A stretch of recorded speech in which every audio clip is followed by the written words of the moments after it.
Coming up, as the Brooklyn Nets prepare to take on the Phoenix Suns, we look at the injury scare for Cam Johnson, whether it should impact how the organization approaches the trade market, and even a little bit of thanks ahead of that giving day. We dive in, coming up next.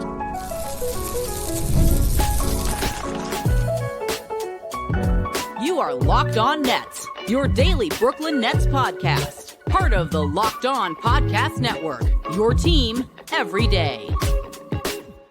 Yes, my friends, it is the Locked On Nets podcast, right here on the Locked On Podcast Network. It's your team, the Brooklyn Nets, every single day. He's Doug Norrie. I'm Adam Armbrecht. We thank you, as always, for making us your first listen of the day. We are 100% free on all those great platforms. And let you know, Robinhood Gold provides the privileges of a high net worth for any net worth. These generous benefits are now available for only $5 a month. The new gold standard is here with Robinhood Gold. Sign up today at robinhood.com/gold.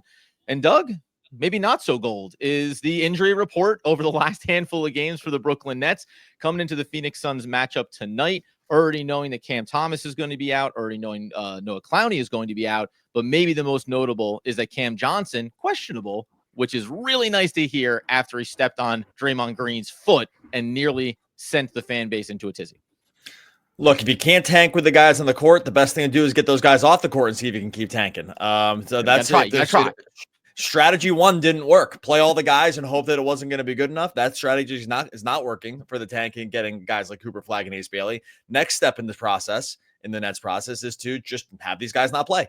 And that's what we're looking at going to Thanksgiving. It's not just a Nets thing. The injury report across the NBA is an absolute mess going into Wednesday before Thanksgiving. It's like one of the longer ones, like sort of non-COVID, non-end of the season injury reports, just scrolling down league wide, that I've seen in quite a while as someone who does this like every single night. But in going into this game, Simmons off the injury report, Cam Thomas on, Clowney out, like you said, Claxton, DFS, and Cam Johnson all questionable. Very good sign on Cam Johnson, and he's only questionable, by the way, and not just ruled out, because some of these other guys got ruled out. Like last night, Brooklyn Nets PR tweeted out last night that these guys were out. So the fact that he's Q going in, and then the other side, you got Beal and Durant doubtful coming off the back-to-back. So going to be a slightly different look here going into Wednesday's game. And I think that we will see the Nets proceed with great caution going forward when it comes to injuries. They are not going to push it. And I think that this could be a sign of things to come with how we see guys in and out of the lineup on a night-to-night basis, because there's no incentive to push anyone through an injury. It's actually, the incentive is to not do it, frankly. and I wonder if there's that's an incentive. It's just not what you think in terms of trying to play basketball. It's a reverse incentive from what you usually think. So I think that could be a sign of things to come. Yeah, it is interesting. We had talked about it, I think, Cam Johnson just ahead of the game against the Golden State Warriors, where he goes out after the first 5 minutes. And the fact that he is questionable, so okay, you're a little more optimistic about the injury not being severe and it's not going to necessarily linger for him, but it's the cautionary tale for the Brooklyn Nets. You're going through the start of this season, and for you and I, who spend a lot of our time telling the fan base, like, listen, the season is long. There's going to be time to lose games. There's going to be time to get value for some of these players. But we've also always said, going back to last season with Dorian Finney-Smith, hot start, trade him. Trade him now, get him out, get the value. And when you don't do it, it does give the rest of the league an opportunity to either reset, see other players that they like, or potentially, in the case of Cam Johnson, I really do think, because it's, on the one hand, it was such a fluke thing. He steps on Draymond Green's foot. Oh, yeah, okay. Well, that could happen to anybody. That's right. But it happened to Cam Johnson, a guy that has an injury history. And I do wonder if you're getting some of that buzz around the league with how good he's played, that a little moment like that does send the reminder out to these teams that, well, just so you know, he's a guy that usually misses 15, 20, sometimes 25 games a season on the regular, and it can come from innocuous plays like that. Well, the biggest correlation in injury is playing time. Like, the more you play, the more you're going to get injured. It's like, there's not a lot of other corollary facts or corollary sort of aspects to just like figuring out when someone's going to get injured. Although 15th man on the bench almost never finds himself on the injury report. Not on the court, at least. Yeah, not on the court. Maybe maybe in his own personal life. But on the court, it's not, the injury is not going to happen. So just more playing time just means more risk of injury. I mean, that's not like some kind of hot take. It's just, if you play a lot of minutes, there's more opportunities for you to get hurt. And so that's going to be the push and pull here with the Nets with some of these guys, is that, like, you have to signal that they're all good to go and can play, because that's the only way to trade them.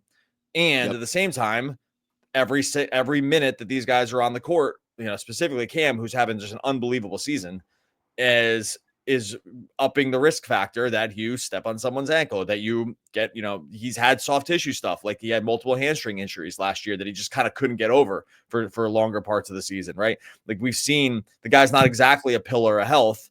And so not a knock, by the way. It's just like he just has been injured. By the way, he's played a decent amount. So like, this is what's happened. It's actually what makes the Mikal Bridges thing like super, just like the most unbelievable outlier of all time. Although people have said that there's like chance that he's played through injury at times. But long story short, this is going to be a worry for the Nets fans going forward if we're looking to, maximize peak value in the trade department for some of these dudes. Is that the only way to trade them is to play them. Yep. And the only way the only way to trade them is to have them not be hurt. And those two things really can't. It's not exactly a symbiotic relationship between those two ideas. Yeah, and you've seen so far over the course of the start of the season, Dorian Finney-Smith, talk about him a little bit more here in a second, 14 games out of the 18, right? So far, Cam Johnson has played in every game, even if he exited after 5. For the most part, Nicholas Claxton started on the injury list, obviously coming out of training camp with a hamstring. He's only appeared in 13. And then you have the adjustment with Ben Simmons because of the back-to-backs. But beyond that, for the most part, all the core players have been healthy and have been available. And now you're approaching that 20-game mark. You got, 20 games before you hit the midpoint and start to talk about the trade deadline. And I do think you're right that we're going to start to see the Nets just treat it the way that we thought they might from day one, especially when it came to minutes. We've been both surprised how much the veterans have gotten run over the course of the start of this season, up over the 30s. Cameron Johnson mentioned last episode playing the most minutes per game that he has in his entire career. So clearly under Jordi Fernandez, the effort, the energy, the wins, all of those things have been true. But I think the benefit here and the push and pull in terms of the injury risk has been that you have reset.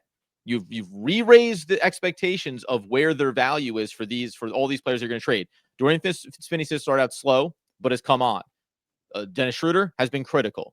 Cameron Johnson has played excellent, right? So every single veteran you thought had trade value has only looked better over the start of the season for the Nets. Now it's about navigating the risk and making sure that you can still get that value when it comes to the deadline. Coming up here in a second, though. How do they approach it? How does it impact it? Because you got a little lucky. Let's just call a spade a spade. No one anticipated the Nets playing the squad that they did to close out against the Golden State Warriors and still getting a victory. Do we think the record just corrects itself now as they start to manage some of these injury risks? We'll get into that here in just one moment. Before we get to that, with Robinhood Gold, you don't need a silver spoon to eat up the financial favors of the 1%. Robinhood Gold allows others to get the rates and perks usually reserved for the high society. Now, the resourceful individual with Robinhood Gold can earn the very liberal rate of 4.25% APY on uninvested cash and be rewarded with a handsome 3% retirement boost on IRA account contributions. Robinhood Gold provides the privileges of a high net worth for any net worth. These generous benefits are now available for only $5 a month. The new gold standard is here with Robinhood Gold. Sign up at Robinhood.com/gold. Terms apply for product-specific disclosures. Visit Robinhood.com/gold. Investing involves risk. Rate may change. Gold membership is offered by Robinhood Gold, LLC. And we're done with that. Get ready to get in the action over at FanDuel, NBA, NFL. It's all there in America's #1 sportsbook. New customers are going to bet $5 and get 150 in bonus bets if you win over on FanDuel. You go to FanDuel Sportsbook app right now. You're going to see one of the better bets this entire season has just been Nets against the spread. 11-5-1 over the course of this. Was that 12-5-1? 11-5-1? Doesn't matter. Way over 500 when it comes to the bets. Right now, going into this game, the Suns, no Durant, no Beal. Suns minus 9. This got to be a misprint. They must think these other guys are playing. I can't even believe it. We're going to get +9 on this team. The Nets could throw out me, you, and then 3 bench guys. And with Jordi Fernandez, we'd have a chance. We'd have a chance at +9. Just some of what you're going to get into the action over on FanDuel. Just visit FanDuel.com. Visit FanDuel.com. I'm so excited. .com to join today. You'll get started with $150 in bonus bets if you win that first $5 real money bet. That's FanDuel.com. Never waste a hunch. Make every moment more with FanDuel, an official sportsbook partner of the NFL. All right, so as we continue today's Locked On Nets episode, obviously the Phoenix Suns on tap. And a little programming note, we are going to be in tomorrow morning on Thanksgiving morning talking about the action from the Phoenix Suns game. And then guess what, fellas? We're all taking off Friday. Go ahead, enjoy yourselves. Have some turkey, get sleepy, and don't bother. I'm so glad you said that out loud because I know we talked about that fewer than 24 hours ago, and I had already forgotten. Like, I actually already made – this is a little behind the scenes here. So my wife yesterday said, tomorrow morning, can you do X, Y, Z? I said, absolutely. Absolutely, I can. I can't think of a single reason why it would be a problem. Literally nothing going on. So this is why it's good to say the quiet parts out loud, folks, because Adam's like, I'm just nodding my head. I'm like, I wouldn't have just been Adam sitting here and talking to an empty screen Thanksgiving morning as I'm running around doing God only knows what. No, anyway, good job. Good job by you for saying that loud, because you just never know who's kind of forgotten it. Thing of beauty we'll talk about, by the way, to close out today's episode, what we're thankful for. And one of my things I'm thankful for, I'll tell you right now, I don't want to spoil it, but it's for my co-host. Why? Because he's a professional and he's locked in every single day. You never have to worry about this guy not showing up. Bottom line is Phoenix Suns tonight. Talk about that injury report. There was some questionables. Kevin Durant, he came back along with Bradley Beal in their last game, so they'll be on the back-to-back. But as it stands right now, they're going to be playing tonight. And I mentioned it there in the last segment that, when you're playing Keon Johnson, your closing lineup, and Jalen Wilson and some of the younger guys, and you're beating a team like the Golden State Warriors coming back from 18 down, it's awesome. And it's hard because the sample this season tells you, yeah, maybe you should have expected they were going to win that game. Maybe you should have expected that no matter who the Nets play, they're always going to be in it. But I do believe that as you start to manage injuries and as you start to give these guys some longer run, you will get the results that probably fall closer to the law of averages than spiking Steph Curry losing a game when he's on the court up 18 with the way he shoots and the way that team plays. And all of a sudden you turn around, the Nets win another game and they're 8-10. I think we're going to look back at another 10, 15 games and probably see this team a little bit closer where we thought they were coming in, not to trend negative. Again, well, it's not negative. It's just trending realistic. And, we're caveating it with the asterisk here. Just putting as many little things in place to let you know that we're not exactly sure. We've been wrong about everything so far. So if they reeled off X amount of wins in a row, at this point, you can't even be surprised about it. I agree with you. It sure seems like basketball as a team sport, the math is mostly solved on this. Not completely. You can run hotter than expectation and you can be better for sure. In the aggregate, most times we see the talent rise all the way to the top and the lack of talent sort of creep toward the bottom. That's just usually how it happens because everyone regresses to their everyone regresses to their mean. Regression comes from us all, for us all. Now, that being said, we probably set the expectations too low, clearly, based on things that we couldn't really have known about, right? We couldn't have known about Jordi Fernandez's offense. We couldn't have known exactly Cam Johnson would just come out here and shoot a career best, right? We couldn't have known that some of these other guys would step up in the way that they have. I think that was a little bit hard. If you predicted that, you were simply just being bullish in a place that it didn't necessarily warrant it. That being said, I think we have to readjust our expectation. I think where we would be a mistake at this is I'm going to land the plane here. What would be a mistake is using our priors, which were before the season when we didn't know things, to inform what we think is going forward. We have to readjust our priors. The priors are not correct. The 17.5 win total as a prior is not correct. And actually, I'm finding, and I'm speaking on the therapy couch here, I'm finding myself still in the world where that is correct, and it's clearly not. And it's actually affecting. They'll get to it. They'll sort it out. 8-10 right now, but they'll sort it out. They're not going to win more than 19, maybe 20 games.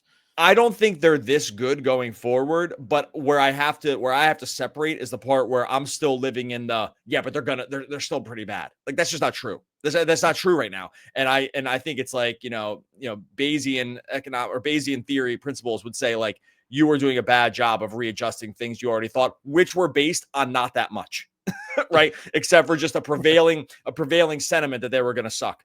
And that is clearly just not the case anymore. It's interesting, too, because you go over and look at some of the baseline stats. I think they have, from a net rating standpoint, a top 10 offense right now under Jordi Fernandez, which that's insane. I was going to say, in what world? In what world?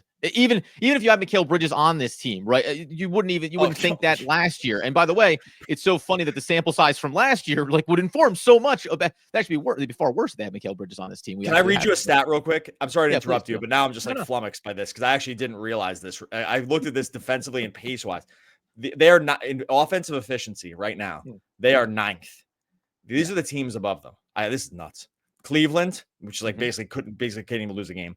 The Knicks, aforementioned Knicks, Boston, champions, Dallas, Luka, Golden State, Steph, and all their efficiency, Lakers, LeBron plus AD, and then Denver, Jokic, Phoenix, who they were way higher. They just dropped since Durant and Beal like were hurt, but like they were considerably higher before this, and then Brooklyn.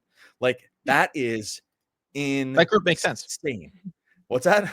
That group makes sense to me. But you mentioned every one of those teams. You mentioned a very specific superstar, or maybe even two, that's on each one of those teams, and then you mentioned the Brooklyn Nets, and that adds up. Yeah, that's insane. That's insane. Like all these teams above them are like championship caliber / like have one or two multiple All NBA. And it is interesting too, because there are some things that you could point to here in terms of coming back down to earth a little bit. Now I don't know, because again, we're almost 20 games into the season, and the Nets remain 4th overall in 3-point shooting percentage, right? So if that sustains, that's something that's always going to keep you in basketball games. They take almost 41 3-point attempts per game. Okay, that's also going to put you 5th overall in the league. Now, from a field goal percentage standpoint, though, they are far closer to the middle of the pack. They're sitting outside the top 10 in that category. So, what ends up becoming of Cam Johnson having the best start to a season in his career, Dorian Finney-Smith after a slow start starting to absolutely rain fire, Jalen Wilson's emergence as a key contributor. There's a lot of factors here, even Cam Thomas in a more predominant role, right, being a key scoring feature. All of these things you look at and go, well, if, again, as you said, if this is going to be the new normal, then I have to adjust my expectations.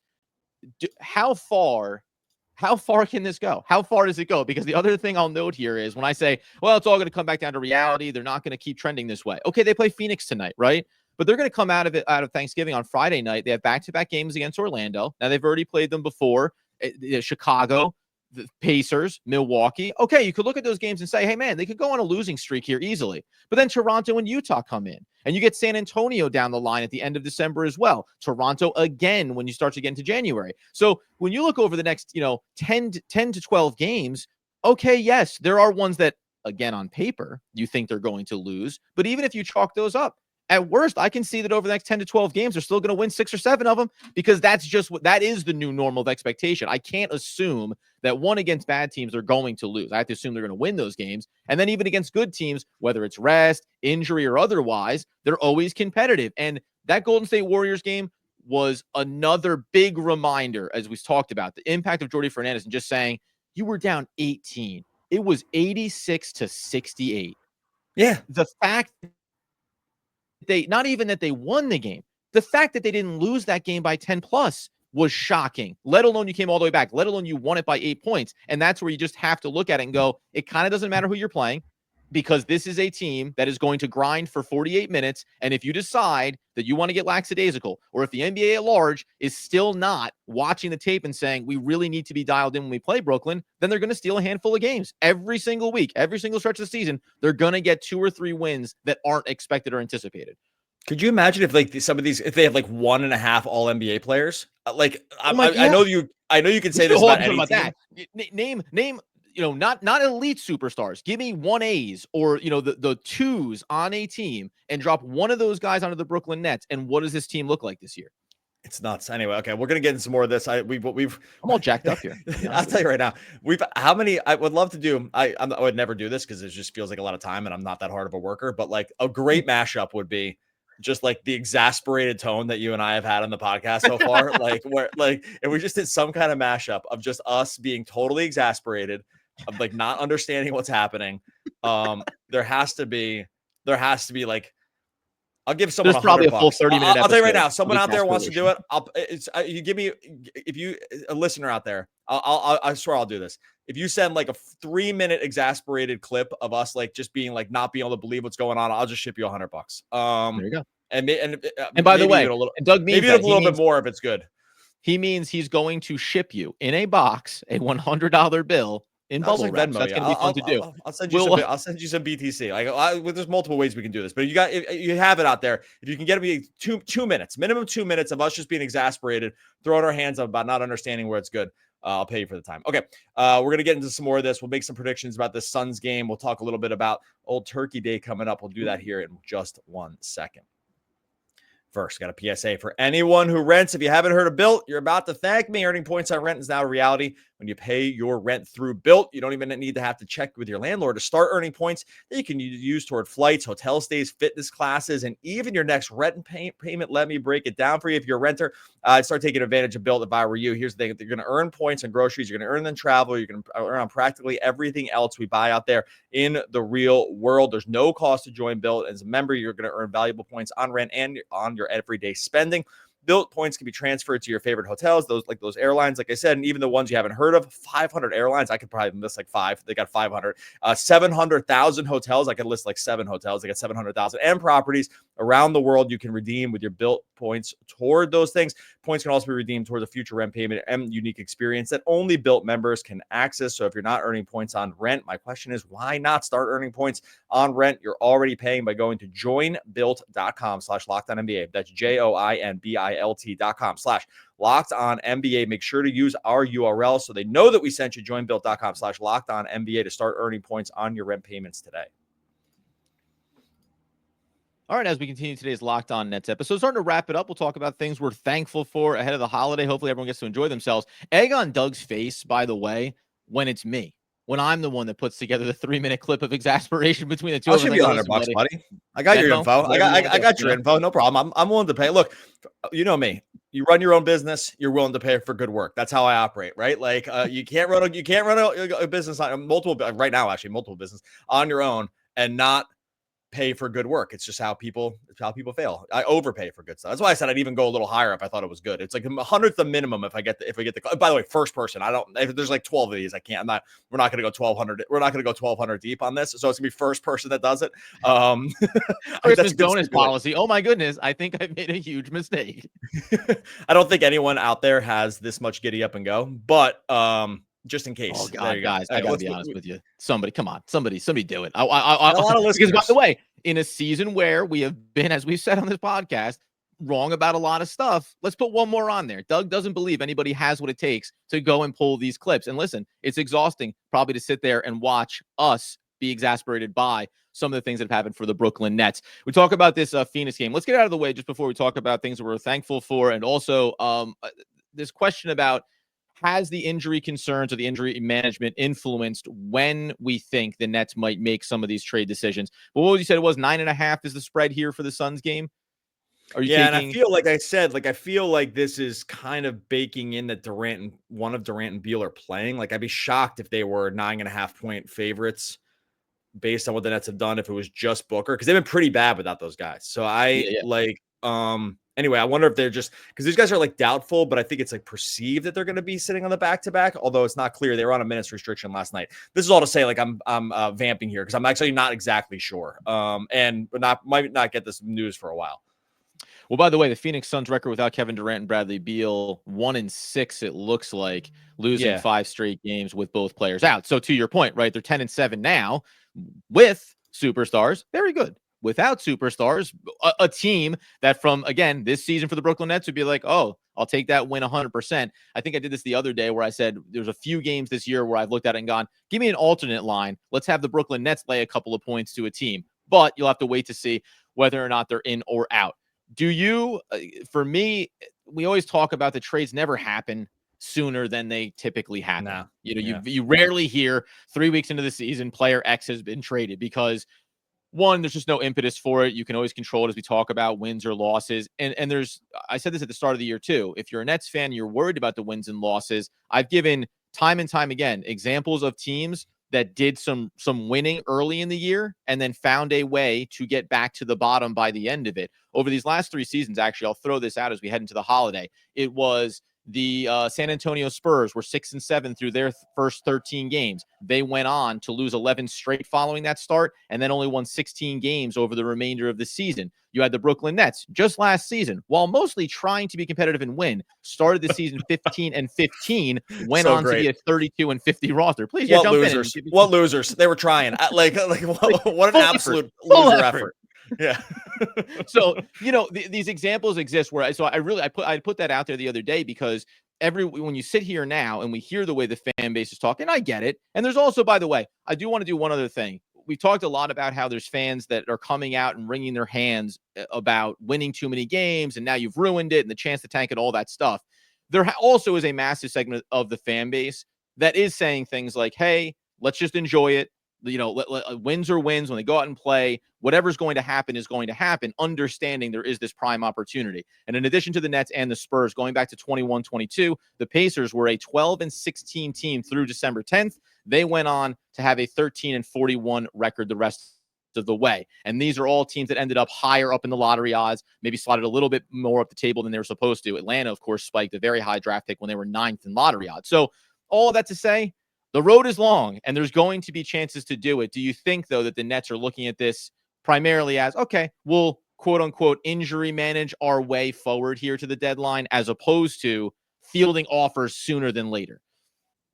Yeah, I think like the Nets are open for business here. Like some reporting came out that it was like, oh, the Bucks are interested in Cam Thomas and DFS. We're going to see like little bits and pieces of this. I think the Nets are open for business. I actually just think it's the other teams that aren't. Like I think mostly when you're in the other position, when you're the buyer in this situation, one of the main reasons we just don't see buying situations happening now is not probably because teams aren't interested. It's because they don't want to get pot committed before something else happens. The reason, one, deadline spur action, right? Like that's a business or just anything in life. Like having a deadline is when everyone kind of just like gets started doing something. That's why, having the deadline is when you see a furious, list of moves, but also because you just don't know what's going to happen to your season between now and then. So it's like as an example, let's say the Bucks were like, hey, they want to get Cam Johnson. I'm just making this up. Well, then Giannis tears his ACL tomorrow.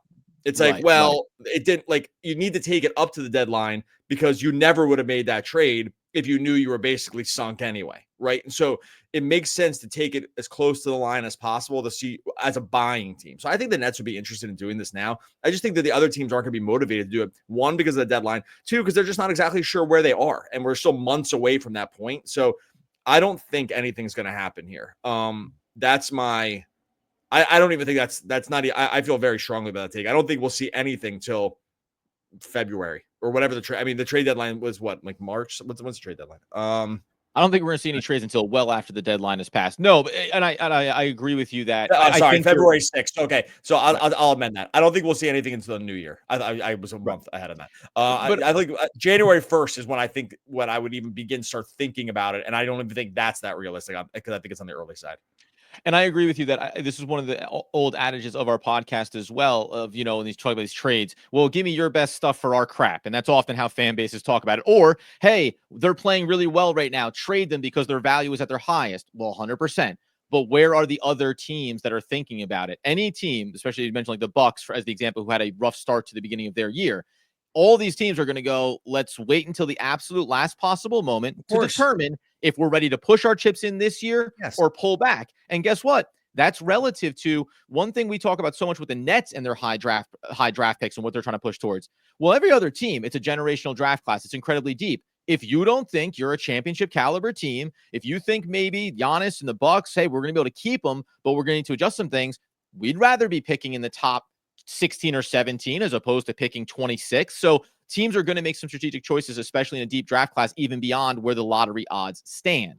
That being the case, my friends, let's get out the door on what we're thankful for this holiday season. Doug, do you have anything you want to be thankful for ahead of Thanksgiving before I give I will say I'm thankful. I'll keep it basketball related. I'm thankful for that this season has been way more interesting than I thought it was going to be. I was worried. I was very worried going into the season that we would, around this time, frankly, hit a point where it was like, they're 1-13. It's brutal. We're happy, but I thought we were going to be getting like way into the Cooper Flag, Ace Bailey conversation now, which we're not. And those guys are playing. And so I'm thankful, even though I know people hate this and I want those guys on the team too. I'm thankful that the basketball is interesting. And so we were in existential crisis mode around being like, we might hit December and be like, what are we doing here? But that's just not the case. So I'm thankful for that. I'll keep it basketball related as well. In spite of the Nets winning some basketball games and sending fans into a bit of concern over where they're going to be, I'm thankful that 15th overall picks in the NBA draft historically have landed players like Giannis, like Kawhi Leonard, like Al Jefferson. 17th overall, Connect, Schroeder, Drew Holiday. 22nd overall, Jared Allen, Richardson, Bobby Portis. 26th overall, Shepard, a player that Doug and I both liked in the draft and thought the Nets should be targeting. Also, Peyton Pritchard and Kevin Martin. There are players that come out of these drafts. Are they all superstars? Of course not. But when you have 4 picks in a very deep draft class, you can still squint and see your way to landing a premier talent, especially when you talk about being just outside of the lottery even so. Thankful that the NBA is filled with really talented players. And quite frankly, I'm thankful to be doing the podcast with yours truly and Doug. Wait, is yours truly me? I'm happy to be doing the podcast with myself. Does that add up? Makes sense. Yeah, makes sense Not to gonna me. start this one over. And I agree with you. Bite to the apple, baby. That's all I want. And I'm being serious about that video mashup. I will ship anyone $100, and maybe even the first 2 if they're good. It's been a good year for the Duckster. We're gonna give back. We're gonna give back a little bit here. Share the wealth. But not 3. I'm not crazy. Not 3. It hasn't been that good. It's been a good year. But hasn't been that good, pal. Hasn't been that good, pal. We'll check the price of Bitcoin before we send it to. Okay. We're gonna get out of here. Make sure you subscribe to Locked On Nets. Like I said, programming note. Thanks to Adam. We will be back tomorrow morning talking more. Nope, that's not what I say yet. Make sure you subscribe to Locked On Nets wherever you listen on the podcast, YouTube, wherever. Yeah. Let's keep it basketball themed, but also Thanksgiving themed. Larry Bird doesn't do as much ball handling in one night as you do in an hour. Now that's Del Griffith, and that is from Trains, Planes, and Automobiles. One of the all-time great poets. We're back again tomorrow morning, folks. We all knew that. Talking more Brooklyn Nets basketball. Basketball.